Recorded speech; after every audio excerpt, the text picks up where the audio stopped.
एक पुरानी कहावत है कि दूसरों पर कीचड़ उछालने वालों के खुद के हाथ भी गंदे हो जाते हैं।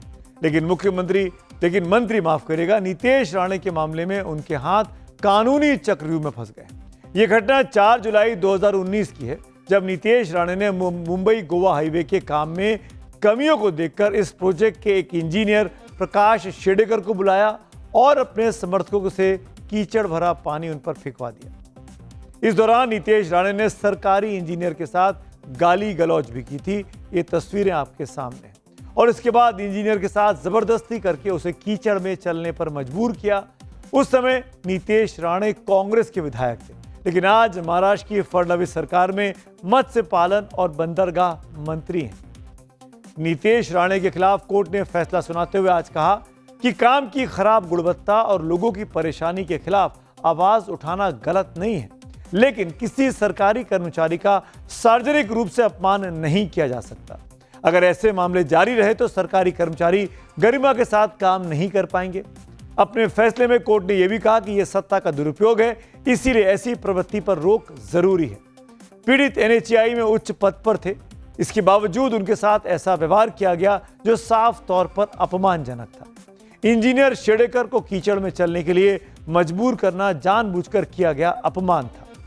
इससे सार्वजनिक शांति भंग हो सकती थी। इस केस में नीतेश राणे सहित 30 लोगों को आरोपी बनाया गया था, लेकिन कोर्ट ने सबूतों के अभाव में बाकी 29 लोगों को बरी कर दिया, जबकि नीतेश राणे को 1 महीने की जेल की सजा सुना दी है। हालांकि अदालत ने विधायक राणे को सजा के खिलाफ हाईकोर्ट में अपील करने का 1 महीने का समय दे दिया है। तब तक उनकी गिरफ्तारी को निलंबित रखा गया है। एक तरफ नीतेश राणे, जिन्हें जेल की सजा बचाने के लिए हाईकोर्ट जाना पड़ा, तो दूसरी तरफ जम्मू कश्मीर से डोडा के विधायक महराज मलिक हैं, जो हाईकोर्ट के आदेश के बाद जेल से आजाद होकर बाहर आ गए। महराज मलिक को पिछले साल 8 सितंबर को सार्वजनिक व्यवस्था बिगाड़ने के आरोपों में गिरफ्तार कर कठुआ की जेल भेजा गया था। उन पर पीएसए यानी पब्लिक सेफ्टी एक्ट लगाया गया था। इस एक्ट के तहत किसी भी व्यक्ति को बिना मुकदमे के हिरासत में रखा जा सकता है, लेकिन जब यह मामला जम्मू कश्मीर और लद्दाख हाईकोर्ट में पहुंचा तो महराज मलिक की हिरासत को अवैध मानते हुए निरस्त कर दिया गया और रिहाई के आदेश दे दिए गए। जो लोगों की उम्मीदें थी जो मैं पूरी नहीं कर पाया, उसके लिए शर्मिंदा हूं, लेकिन शर्मिंदा उनको भी होना चाहिए जिन लोगों ने उस आवाम का गला घोंटा है। बहरहाल राजनीति है, बड़ी सख्त है। हम तो आए थे काम करने, इन लोगों ने हमें पागल बना दिया है। इन्होंने हमें कोर्ट कचहरियों में लगा लिया। अरे हमारे अलावा कितने लोग हैं जो गुनहगार हैं, है ना, बाहर घूम रहे। महराज मलिक पर जम्मू कश्मीर पुलिस के आरोपों की लिस्ट बहुत लंबी है, लेकिन हाईकोर्ट के सामने ये लिस्ट बहुत कमजोर साबित हुई। महराज मलिक के खिलाफ 2014 से 2025 के दौरान 18 एफआईआर दर्ज की गई थी। 8 सितंबर 2025 को उन्हें पीएसए के तहत गिरफ्तार किया गया था। जी हाँ, पब्लिक सेफ्टी एक्ट उन पर लगाया गया था। उसके बाद उन पर सरकारी अधिकारियों को धमकी देने के आरोप लगे और उसके बाद सरकारी कामकाज में रुकावट के आरोप लगे। भड़काऊ भाषणों के जरिए सार्वजनिक अशांति पैदा करने के आरोप उन पर लगाए गए थे। हाईकोर्ट का मानना था कि महराज मलिक की गिरफ्तारी हुई थी वो ठोस सबूतों के अभाव पर आशंका पर आधारित थी। इस आधार पर हिरासत के आदेश को जारी नहीं रखा जा सकता था। हाईकोर्ट ने महराज मलिक की इस गिरफ्तारी को अवैध माना है और उनको रिहा करने का आदेश 2 महीने से उनका फैसला रिजर्व था, जो कि कल आया और आज रिहाई महराज मलिक की हो पाई।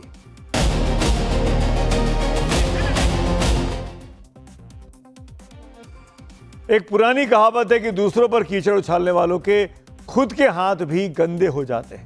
लेकिन मंत्री माफ करेगा, नीतेश राणे के मामले में उनके हाथ कानूनी चक्रव्यूह में फंस गए। यह घटना 4 जुलाई 2019 की है, जब नीतेश राणे ने मुंबई गोवा हाईवे के काम में कमियों को देखकर इस प्रोजेक्ट के एक इंजीनियर प्रकाश शेडेकर को बुलाया और अपने समर्थकों से कीचड़ भरा पानी उन पर फेंकवा दिया। इस दौरान नीतेश राणे ने सरकारी इंजीनियर के साथ गाली गलौज भी की थी। ये तस्वीरें आपके सामने हैं। और इसके बाद इंजीनियर के साथ जबरदस्ती करके उसे कीचड़ में चलने पर मजबूर किया। उस समय नीतेश राणे कांग्रेस के विधायक थे, लेकिन आज महाराष्ट्र की फडणवीस सरकार में मत्स्य पालन और बंदरगाह मंत्री हैं।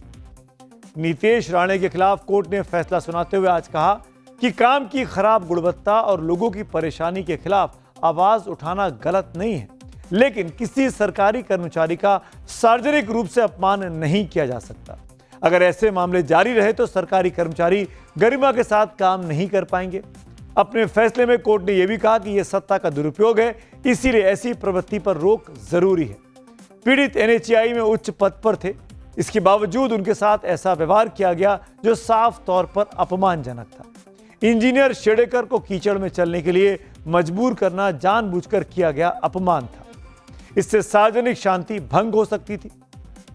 इस केस में नीतीश राणे सहित 30 लोगों को आरोपी बनाया गया था, लेकिन कोर्ट ने सबूतों के अभाव में बाकी 29 लोगों को बरी कर दिया, जबकि नीतीश राणे को 1 महीने की जेल की सजा सुना दी है। हालांकि अदालत ने विधायक राणे को सजा के खिलाफ हाईकोर्ट में अपील करने का 1 महीने का समय दे दिया है। तब तक उनकी गिरफ्तारी को निलंबित रखा गया है। एक तरफ नीतीश राणे, जिन्हें जेल की सजा बचाने के लिए हाईकोर्ट जाना पड़ा, तो दूसरी तरफ जम्मू कश्मीर से डोडा के विधायक महराज मलिक हैं, जो हाईकोर्ट के आदेश के बाद जेल से आजाद होकर बाहर आ गए। महराज मलिक को पिछले साल 8 सितंबर को सार्वजनिक व्यवस्था बिगाड़ने के आरोपों में गिरफ्तार कर कठुआ की जेल भेजा गया था। उन पर पीएसए यानी पब्लिक सेफ्टी एक्ट लगाया गया था। इस एक्ट के तहत किसी भी व्यक्ति को बिना मुकदमे के हिरासत में रखा जा सकता है, लेकिन जब यह मामला जम्मू कश्मीर और लद्दाख हाईकोर्ट में पहुंचा तो महराज मलिक की हिरासत को अवैध मानते हुए निरस्त कर दिया गया और रिहाई के आदेश दे दिए गए। जो लोगों की उम्मीदें थी जो मैं पूरी नहीं कर पाया, उसके लिए शर्मिंदा हूं, लेकिन शर्मिंदा उनको भी होना चाहिए जिन लोगों ने उस आवाम का गला घोंटा है। बहरहाल राजनीति है, बड़ी सख्त है। हम तो आए थे काम करने, इन लोगों ने हमें पागल बना दिया है। इन्होंने हमें कोर्ट कचहरियों में लगा लिया। अरे हमारे अलावा कितने लोग हैं जो गुनहगार हैं, है ना, बाहर घूम रहे। महराज मलिक पर जम्मू कश्मीर पुलिस के आरोपों की लिस्ट बहुत लंबी है, लेकिन हाईकोर्ट के सामने ये लिस्ट बहुत कमजोर साबित हुई।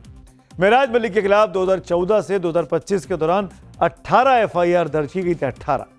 8 सितंबर 2025 को उन्हें पीएसए के तहत गिरफ्तार किया गया था, जहां पब्लिक सेफ्टी एक्ट उन पर लगाया गया था। उसके बाद उन पर सरकारी अधिकारियों को धमकी देने के आरोप लगे और उसके बाद सरकारी कामकाज में रुकावट के आरोप लगे। भड़काऊ भाषणों के जरिए सार्वजनिक अशांति पैदा करने के आरोप उन पर लगाए गए थे। हाईकोर्ट का मानना था कि महराज मलिक की गिरफ्तारी हुई थी वो ठोस सबूतों के अभाव पर आशंका पर आधारित थी। इस आधार पर हिरासत के आदेश को जारी नहीं रखा जा सकता था। हाईकोर्ट ने महराज मलिक की इस गिरफ्तारी को अवैध माना है और उनको रिहा करने का आदेश 2 महीने से उनका फैसला रिजर्व था, जो कि कल आया और आज रिहाई महराज मलिक की हो पाई है।